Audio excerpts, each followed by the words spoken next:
Bonsoir, je suis Flo. Vous me connaissez sans doute car vous faites partie d'une communauté qui s'intéresse entre autres aux trucs totalement immatures que je fais. À part vous, personne ne me connaît. Je ne sors que très peu, et pour tout vous dire, la plupart des membres de ma famille pensent que je suis mort à ma naissance. Ma peur de l'être humain, totalement justifiée par ailleurs, n'est pas la seule raison pour laquelle je ne sors que très peu. Car il y a pire qu'un être humain. Mais qu'y a-t-il de pire qu'un être humain, Flo? Eh bien je vais te le dire, Flo. Les zombies. Voilà ce qui est pire qu'un être humain.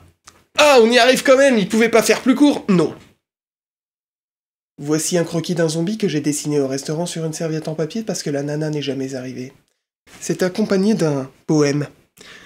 Mon amour, pourquoi m'as-tu abandonné? Je vais être obligé de te bouffer.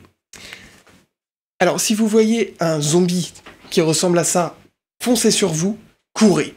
Si vous ne pouvez pas courir, chantez la première chanson de Justin Bieber qui vous vienne à l'esprit. N'importe laquelle.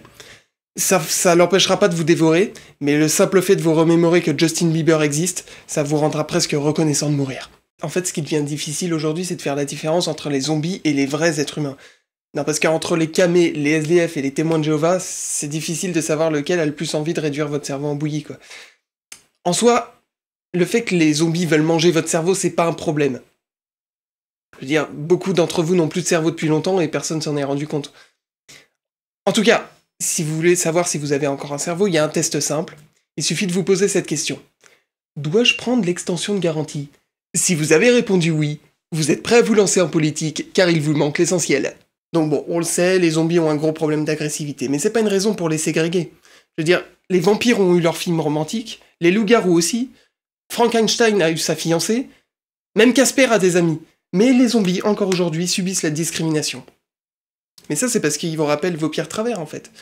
Ils vous rappellent que vous êtes des machines à consommer, des individus sans âme qui suivent la masse sans même réfléchir un instant pourquoi. Et pourtant, est-ce qu'on a déjà vu des zombies faire la queue devant un Apple Store toute la nuit? Non! Est-ce qu'on a déjà vu des zombies jouer à des LAN parties sans se nourrir, sans boire pendant des heures? Non! En fait, plus j'y pense et mieux je comprends pourquoi le zombie est tellement apprécié dans la culture geek. Finalement, c'est le geek ultime, le zombie.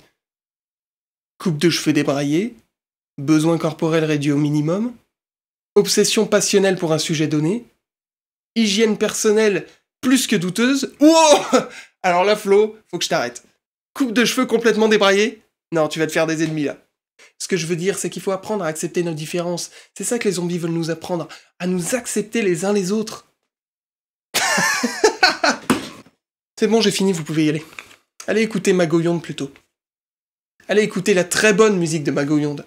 L'excellente musique de Magoyonde. En fait, si Magoyonde faisait de la meilleure musique, c'est simple. Faudrait la rendre illégale. C'est de la bombe, Magoyonde. J'espère qu'ils ont bien fait le compte.